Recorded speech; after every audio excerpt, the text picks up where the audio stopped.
Welcome to Revelation Unraveled. I'm your host, William Tapley, also known as the third eagle of the apocalypse and the co-prophet of these end times.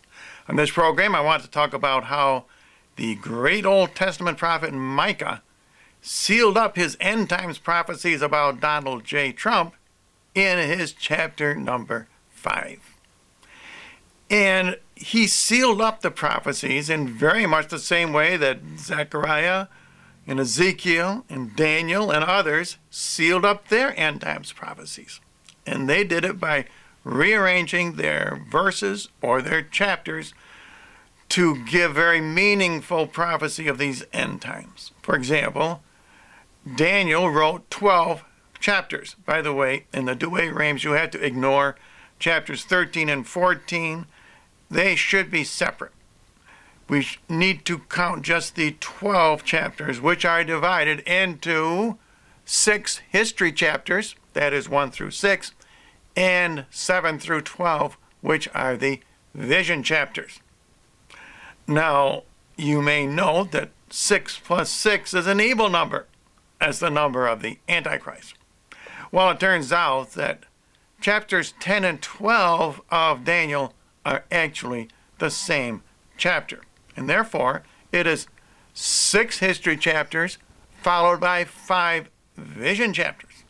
And that simply means that the Antichrist, whose number is 6, will be defeated by Mary's rosary, which number is 5.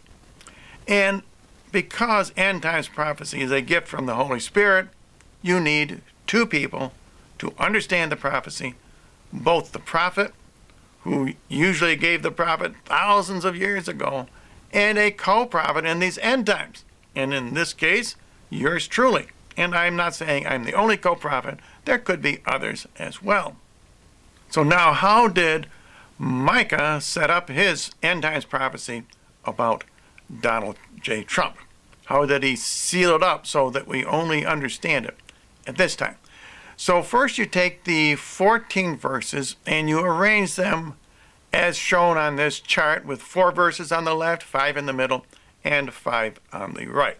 By the way, in this case, you have to ignore the King James Version because they divided verse 11 into 2 verses. And that would give you a rosary number, 5 plus 5 plus 5, but you wouldn't have a message. And the message must always be that the Antichrist is defeated by Mary's rosary.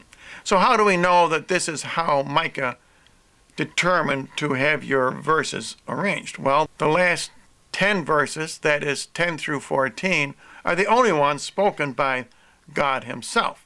That's how Micah sets those verses apart, by their topic. The middle 5 verses are separated by topic also, and they are about the Assyrian and the remnant of Jacob.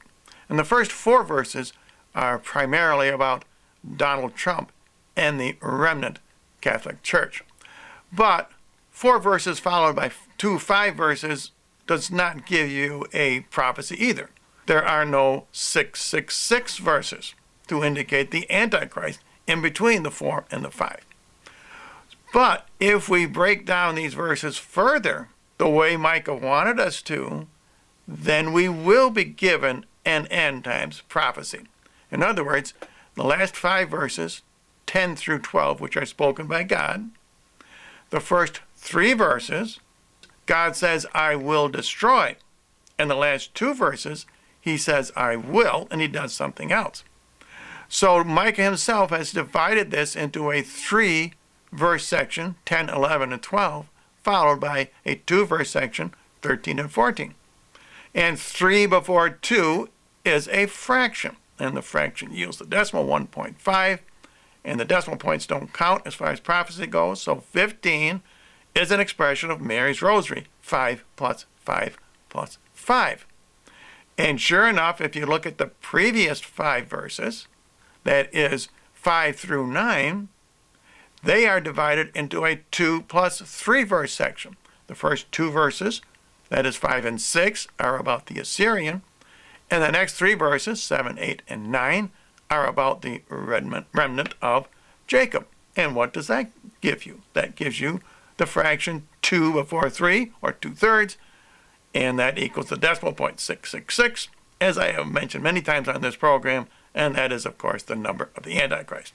So now we have an expression of 666 followed by an expression of 555, and this corresponds with all end times prophecies from the Old Testament. It's truly amazing.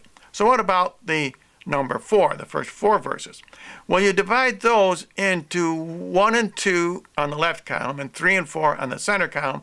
That's because 4, that is not 4 plus 4 plus 4, which signifies Obama and the United States. In this case, that signifies mankind. In other words, 2 couples, a man and a woman, plus a man and a woman. So now, if you put all 3 sections together, here is what Micah's final end times chart looks like for his chapter number 5. And of course, the proof of the pudding is, if you read these verses horizontally, which is the way they should be read, do they enhance the prophecy? Do they help us to understand? And we are going to find out that, yes, indeed they do. The verses themselves give a prophecy, that is, that mankind will be followed by the reign of the Antichrist, who in turn will be defeated by Mary's rosary. However, there is one more change we have to make.